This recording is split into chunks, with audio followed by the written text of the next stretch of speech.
Investigators are trying to figure out what caused a horrible accident at a mushroom farm in Langley. 3 workers died when they were overwhelmed by noxious fumes. 2 other men are in critical condition tonight. While we're learning more about what happened, many questions still remain. CTV's Stephen Smart joins us live from outside the family-run business in Langley. Stephen?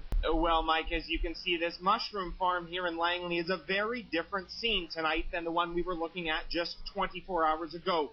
The emergency responders who last night were filling this parking lot are gone, replaced by investigators from the RCMP, WorkSafe BC, and the Coroner Service, all of them trying to piece together what went so tragically wrong.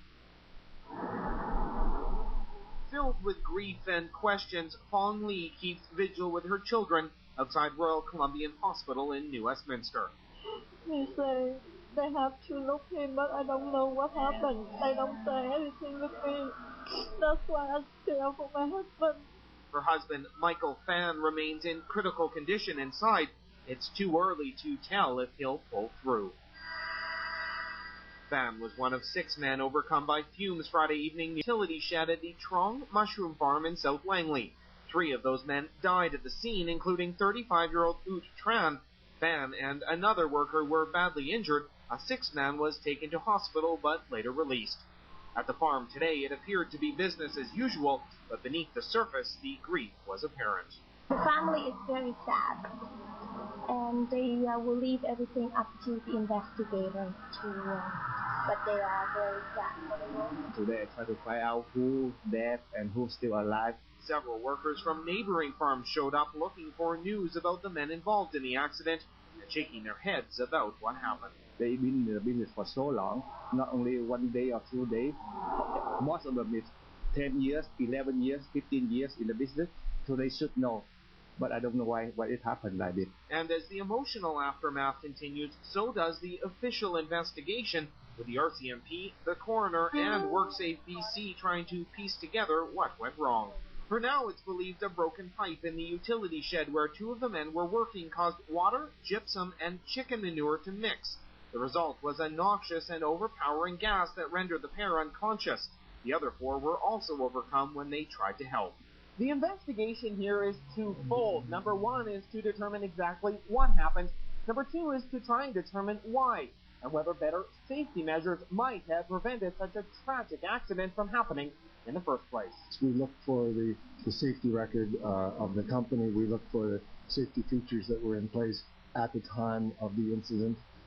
We interview witnesses. But for those affected, questions like that are being left for another day. For now, they're focused on helping their loved ones recover and helping the families of those lost to grieve.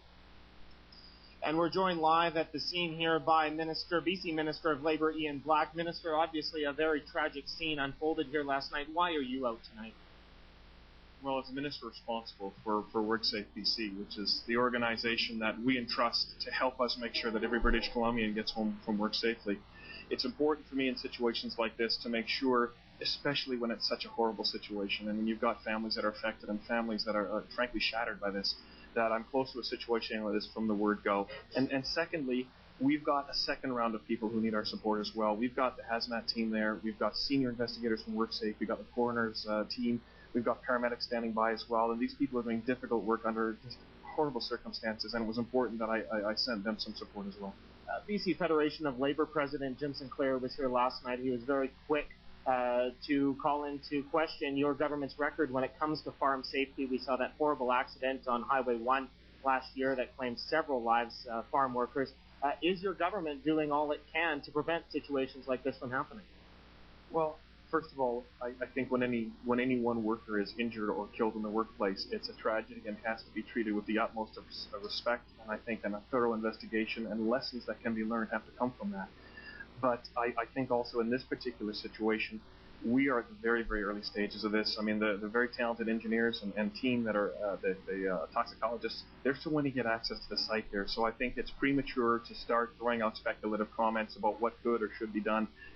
Having said that, I think it's important to remember that in the last several years, you've seen the number of farm inspections go way up. You've got far more inspectors in the field, double the number of inspections taking place.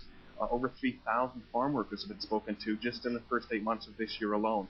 So I think the resources have been dramatically increased over the last 6 years. But this is not a day to get into it. He said, she said.